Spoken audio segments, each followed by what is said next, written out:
నమస్కారం. నేను మీ సిరి. Welcome to నిన్ను కోరి. ఈరోజు కథ ప్రేమ చదరంగం ఎపిసోడ్ 86. రచించిన వారు బృందా గారు. ఇక కథలోకి వెళ్తే, సామ్రాట్కి ఏమనైందా అని మనసులో అనుకుంటున్న అనికకి ఆలోచన రాగానే తన గుండెల్లో విపరీతమైన భయం మొదలైంది. ఒక క్షణం కూడా నిలవకుండా వెంటనే బయటికి పరుగు తీసింది. ఎక్కడికి వెళ్తుంది? అను అను అంటూ కైలాష్ అమృత బయటకు వచ్చేలోపే కార్లో కూర్చొని డ్రైవర్ పోనివ్వు అంది అనిక. ఆమె అరుపుకి ఉలిక్కిపడి ఫాస్ట్గా కార్ స్టార్ట్ చేసుకుని బయటికి పోనించాడు. అను ఎక్కడికి వెళ్తున్నావు? కైలాష్ మాటలు వినిపించుకునే స్థితిలో లేదు అనిక.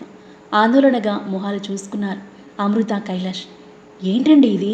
చెప్పపెట్టకుండా అలా కంగారుగా వెళ్ళింది? చనిపోయిన వివేక్ని చూడ్డానికి వెళ్ళుంటుందా? అతను అసలే నేరం చేసి పోలీసుల కాల్పులో చనిపోయాడు.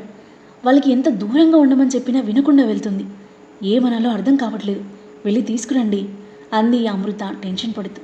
అప్పటికే అనిక ఫోన్ నెంబర్కి డయల్ చేస్తున్న కైలాష్ తన ఫోన్ ఇంట్లోనే మోగుతుండడంతో ఫోన్ కూడా తీసుకెళ్ళలేదు అన్నాడు అసహనంగా. డ్రైవర్కి చేయండి. వెంటనే డ్రైవర్కి కాల్ చేశాడు. మేడం, పెద్దసారి ఫోన్ చేస్తున్నారు. లిఫ్ట్ చేయకు, నేను సమాధానం చెప్పుకుంటాను తర్వాత అంది అనిక తన మాటను ధిక్కరించలేక. సరే అని చిన్నగా తలాడించి ఫోన్ సైలెంట్లో పెట్టి పక్కన పెట్టాడు డ్రైవర్. వాడు లిఫ్ట్ చేయట్లేదు అంటూ సామ్రాట్కి చేస్తే స్విచ్ ఆఫ్ వచ్చింది. ఉసూరుమంటూ చూశాడు అమృత వైపు. ఆ వివేక్ ఇల్లు కూడా తెలియదు నాకు. ఎలా తీసుకురాను? చనిపోయిన వాడిని చూడ్డానికి వెళ్ళుంటుంది. మంచి పరిచయం ఉంది కదా, వచ్చేస్తుందిలే. డ్రైవర్ కూడా ఉన్నాడుగా, ఏం కాదు అంటూ లోపలికి వెళ్ళాడు కైలాష్. అతను మామూలుగా చనిపోలేదు, చంపేశారు. అక్కడ పరిస్థితి ఎలా ఉందో ఏంటో. అసలే ఆడపిల్ల. వాళ్ళ ఫ్యామిలీ మంచి వాళ్ళు అనుకున్నాం, కానీ చూస్తే పెద్ద రౌడీ ఫ్యామిలీలా ఉంది. ఒంటరిగా వెళ్ళడం అవసరమా పిచ్చిపిల్ల అని తిట్టుకుంటూ దిగాలుగా అతని పక్కన కూర్చున్న అమృత. ఈ విషయం అన్నయ్య వాళ్ళకి తెలుసుంటుందా? ఏమండి, వదినకు ఫోన్ చేయండి అంది. కైలాష్ ఫోన్ చేసి ఫోన్ చేతికి ఇచ్చాడు. లంచ్ చేసి తీరిగ్గా సోఫాలో వాలిన భువనేశ్వరి చిన్నగా నవ్వుతూ లిఫ్ట్ చేసింది. హలో వదిన, నీకు ఈ విషయం తెలుసా? అమృత స్వరంలో ప్రతిధ్వనించిన టెన్షన్కి గాబరపడుతూ ఏ విషయం అమృత అని అడిగింది భువనేశ్వరి. మీ చిన్న కోడలు తల్లి రెండో భర్త చనిపోయాడు వదినా, మీకు తెలిసిందా? ఒక్కసారిగా షాక్ అయిపోయిన భువనేశ్వరి. తెలీదా అమృత? ఎలా చనిపోయాడు అని అడిగింది. ఎవరినో చంపాడట, తప్పించుకుంటుంటే పోలీసులు కాల్ చేశారట, న్యూస్లో వస్తుంది. నిర్ఘంతపోయిన భువనేశ్వరి వెంటనే టీవీ ఆన్ చేసింది. వివేక్ చనిపోయిన న్యూస్ చూసి, దేవుడా, వాడంత పెద్ద రౌడీనా? చూడ్డానికి మంచివాడిలా ఉన్నాడు అంది. నేను నమ్మలేకపోతున్నాను వదినా. ఆ విషయం తెలిసి అను చూడ్డానికి వెళ్ళింది, ఆగమన్నా ఆగకుండా. పిచ్చిపిల్ల అలా ఎందుకు వెళ్ళింది అంటూ గదిలో నుండి వచ్చిన విష్ణువర్ధన్ చూసి, ఏమండి ఈ న్యూస్ చూడండి అంది భువనేశ్వరి. తన అరుపు లాంటి మాటలు విని గదిలో ఉన్న లక్ష్మి, పార్వతి, పద్మభూషణ్లు దగ్గరకొచ్చారు. ఎవరు బోనా అతను? ఎవరా? మీ వియ్యంకుడు కాని వియ్యంకుడు, మీ కోడలి పినతండ్రి. షాక్ అయిపోయారు అందరూ. వెంటనే రాక్షస సంహారమన్న అదో మాట గుర్తుకొచ్చింది విష్ణువర్ధన్కి. అంటే అదో మాట్లాడాలి అనుకుంది వీడి గురించేనా అని అంటుంటే, కావచ్చు అంది భువనేశ్వరి. ఇలాంటి రౌడీగాడిని ఎలా పెళ్లి చేసుకుంది ఆ మహాతల్లి? చిచ్చి, ఇలాంటి రౌడీ ఫ్యామిలీ నుండి కోడల్ని తీసుకొచ్చాడు మన సుపుత్రుడు. అంతా మన కర్మ. భువన, వాడికి మన కోడలికి ఎలాంటి సంబంధం లేదు. నోటికి ఏదొస్తుంది మాట్లాడకు. అదే క్లారిటీగా చెప్తాను అన్నాడు కదా, కాస్త ఆగు అని సీరియస్గా చెప్పి బయటికి వెళ్ళిపోయాడు విష్ణువర్ధన్. గురువుగా చూసి మూతి తిప్పుకొని అమృత ఫోన్లో ఉన్నది గుర్తొచ్చి, హలో అమృత, వీడి గురించే కావచ్చు, అదేవేదో మాట్లాడతానని చెప్పాడు. వాడి దగ్గర నుంచి వచ్చాక నీకు ఫోన్ చేస్తా. అనికను ఆ సామ్రాట్కి దూరంగా ఉండమని చెప్పు అంది భువనేశ్వరి. అలాగే వదిన అని ఫోన్ పెట్టేసి అనిక ఎప్పుడు తిరిగి వస్తుందా అని ఎదురు చూస్తూ ఉంది అమృత. కార్ దిగి సామ్రాట్ కోసం లోపలికి పరిగెత్తుకుంటూ వెళ్ళింది అనిక. గాడినంతా వివేక్ బంధువులు, సన్నిహితులతో నిండిపోయింది. ఆడవాళ్ళ రోదనలు వినపడుతున్నాయి. వివేక్ పార్థివ దేహం పక్కన బాధగా నిలబడి ఉన్న సామ్రాట్ పరుగులాంటి నడకతో కంగారుగా వస్తున్న అనికను చూసి తన ముందున్న అందరినీ దాటుకుని ఆమె దగ్గరికి వెళ్ళసాగాడు. సామ్రాట్ కోసం చుట్టూ చూస్తున్న అనిక వెనకాల నుండి సామ్రాట్ గొంతు విని టక్కున వెనక్కి తిరిగింది. క్షేమంగా ఉన్న అతన్ని చూశాక ఆమె మనసు కాస్త కుదుటపడింది. గుండెదడ తగ్గింది. సామ్రాట్, ఆర్ యు ఓకే? నీకేం కాలేదు కదా? నాకేం కాలేదు, కానీ నువ్వెందుకు వచ్చావు? అదో విషయాన్ని నిన్ను కూడా చంపేస్తారు. అనిక ఏదో అర్థమైంది దానిలా షాకింగ్గా చూస్తూ. అంటే వివేక్ అంకుల్ను బావా ఇషాన్వి చంపేశారా అని అడిగింది అనుమానంగా. అవును, వాళ్ళే కుక్కను కొట్టినట్టు కొట్టి అతి దారుణంగా చంపేశారు. బాధ కోపంతో రగిలిపోతూ అన్న సామ్రాట్ మాటలకు షాక్తో కూడిన బెదురుతో నమ్మలేనట్లుగా కళ్ళు తేలేసింది అనిక. వాళ్ళలా చేస్తారని తను అస్సలు ఊహించలేదు. మై గాడ్, ఎందుకు సామ్రాట్, ఎందుకు చంపేశారు?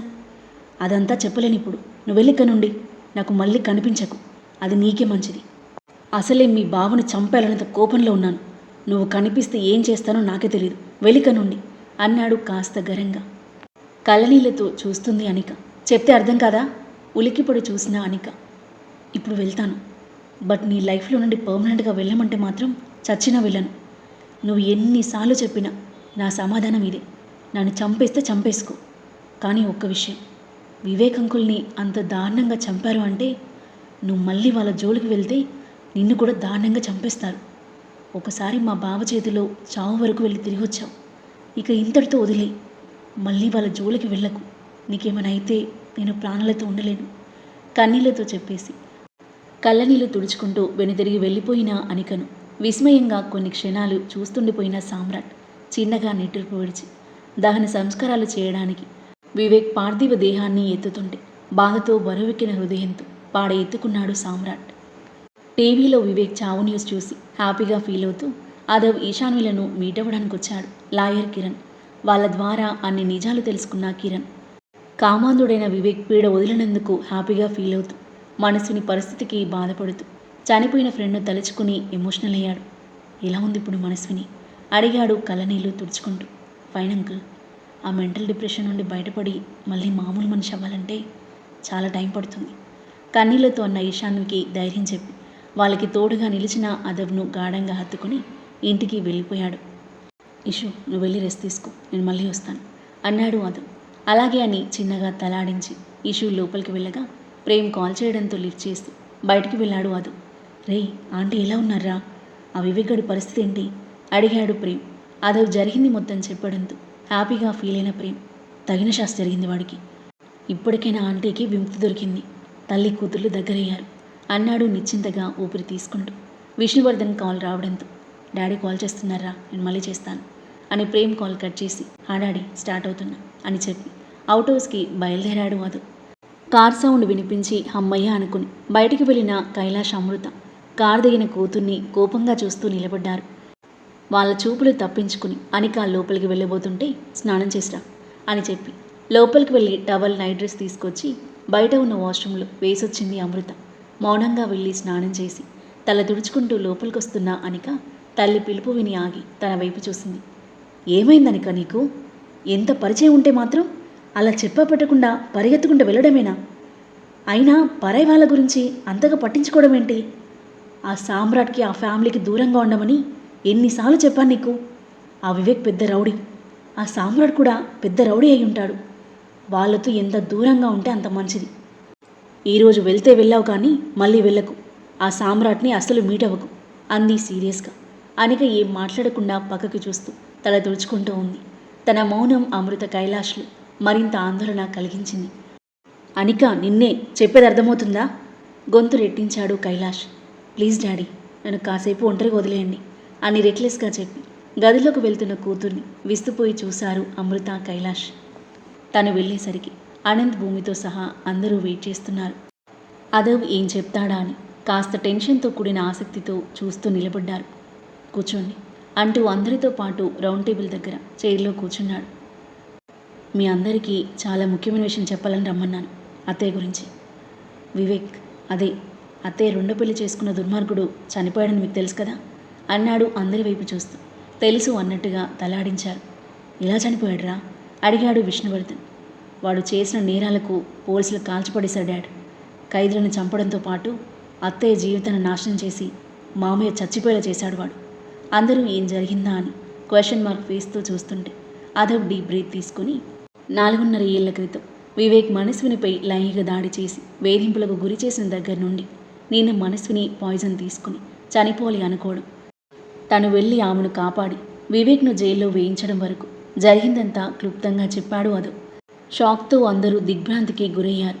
విషాదకరమైన మనస్విని గాథ గతం విని అందరి వదనాల్లో విచారం అలముకుంది. మనస్విని పడిన క్షోభావ్యధ వారి మనసులను కలిచివేయగా అందరూ బాధగా ఆవేదనగా చూస్తుంటే మనస్వినిలో అపరాధ భావం మొదలైంది. నిజమేంటో తెలుసుకోకుండా చెప్పుడు మాటలు విని ఎన్నెన్ని మాటలంది. తల్లి గురించి చెడుగా మాట్లాడమే కాదు, తల్లిని అడ్డు పెట్టుకొని కూతుని అనరాని మాటలు అని నిందించి అవమానించి ఇంట్లో నుండి వెళ్ళేలా చేసింది. గిల్టీగా అనిపించింది భువనేశ్వరికి. కొడుకుని సూటిగా చూసి ధైర్యం కూడా చేయలేకపోతుంది. సంతోషంగా ఉన్న ఒక మంచి కుటుంబాన్ని చిన్నా భిన్నం చేసిన ఆ బాస్టర్డ్ రోగ్ కుక్కచావు చచ్చాడు. అత్తే నరకం నుండి విముక్తి పొంది ఇప్పుడిప్పుడే ఆ చేదు జ్ఞాపకాల నుండి బయటపడడానికి ట్రై చేస్తుంది. గతం తాలూకు గాయాల నుండి కోలుకుంటుంది. తను మాతోనే ఉంటుంది, ఇక ఎప్పటికీ మాతోనే ఉంటుంది. నాది ఒకే ఒక రిక్వెస్ట్, అత్తయ్య మీకు ఎదురుపడినప్పుడు కానీ మీరు తనకి ఎదురుపడినప్పుడు కానీ తన ముందు గతం గురించి అస్సలు ప్రస్తావించకూడదు. కావాలనే తనని సూటిపోటి మాటలతో అవమానించడం కానీ తన మనసు నొప్పించడం కానీ అస్సలు చేయకూడదు. అత్తయ్య ఇప్పటికే ఫిజికల్గా, మెంటల్గా, ఎమోషనల్గా చాలా వేదన అనుభవించారు అని భువనేశ్వరి వైపు సూటిగా చూస్తూ చెప్పాడు మధు. అందరూ బాధగా తలాడిస్తే భువనేశ్వరి మౌనంగా పక్కకి చూస్తుంది. తను చేసింది తప్పు అని అర్థమైన ఆ తప్పుని అంగీకరించడానికి ఆమె అహం, గర్వం అడ్డొచ్చాయి. ఇన్నాళ్లుగా నరక కూపంలో పడి తనని బయటికి తీసుకొచ్చి తల్లి కూతురిని దగ్గర చేసి అల్లుడిగా నీ బాధ్యతను నిర్వర్తించినందుకు చాలా సంతోషం రా. ప్రేమగా అదవును హత్తుకున్న విష్ణువర్ధన్, పదరా మేము వస్తాం అన్నాడు. లేదు డాడీ, అత్తయ్య ఇప్పుడు ఎవరిని ఫేస్ చేసే పొజిషన్లో లేరు. తను కొంచెం నార్మల్ అయ్యాక అప్పుడు రండి అన్నాడు సున్నితంగా. అలాగేరా అన్నాడు అదో భుజంపై తట్టి. తమ్ముడిని గాఢంగా హక్ చేసుకున్న ఆనంద్, ఇంత జరుగుతుంటే మాకెందుకు చెప్పలేదురా? నీకు తోడుగా మేము ఉండేవాళ్ళం కదా, ఒక్కడు రిస్క్ తీసుకోకపోతే అన్నాడు బాధగా. నా వల్ల మీరు ప్రాబ్లమ్స్లో ఇరుక్కోవడం నాకు ఇష్టం లేదన్నయ్య అని చెప్పి భువనేశ్వరి వైపు చూశాడు. అదు మౌనంగా చూస్తుంది. మామ్, ఇంతకుముందు చెప్పుడు మాటలు విని ఇష్యూని చాలా అవమానించావు. ఇప్పటికి నువ్వు రియలైజ్ అయ్యావో అవుతావో లేదో నాకు తెలియదు, కానీ ఇప్పుడు నిజం తెలిసాక ఇష్యూని, అత్తయ్యని నీ మాటలతో బాధ పెట్టవని అనుకుంటున్నాను. బాధ పెట్టకూడదు అని ఆశిస్తున్నాను అని అన్నాడు. ఏం మాట్లాడలేదు భువనేశ్వరి. చిన్నగా నిట్టూర్చి అందరికీ బాయ్ చెప్పి అదవ్ అక్కడి నుండి వెళ్ళగా ఇంటికి వెళ్ళిపోయారు విష్ణువర్ధన్ కుటుంబం. ఆ తర్వాత ఏం జరగబోతుంది? మనస్విని గతం తాలూకు గాయాల నుండి కోలుకుంటుందా? భువనేశ్వరిలో మార్పు వస్తుందా? అదవ్, ఈశాన్యుల మధ్య ఎలాంటి సన్నివేశాలు ఉండబోతున్నాయి? అనేక సామ్రాట్ల మధ్య ఏం జరగబోతుంది? ఈ ప్రేమ చదరంగం ఎలాంటి మలుపు తీసుకోబోతుంది? అద్భుతమైన కథనంతో, ఊహకందని మలుపులతో, మనసును హత్తుకుని సన్నివేశాలతో ఎంతో ఆసక్తిగా సాగి ఈ కథ యొక్క నెక్స్ట్ ఎపిసోడ్ కోసం మన నెక్స్ట్ వీడియో చూడండి. కథ నచ్చితే లైక్ చేయండి. ఈ కథపై మీ అభిప్రాయాన్ని తప్పకుండా కామెంట్ చేయండి. మరిన్ని ఇలాంటి ఇంట్రెస్టింగ్ స్టోరీస్ కోసం మన ఛానల్ని సబ్స్క్రైబ్ చేయండి. Thank you for listening.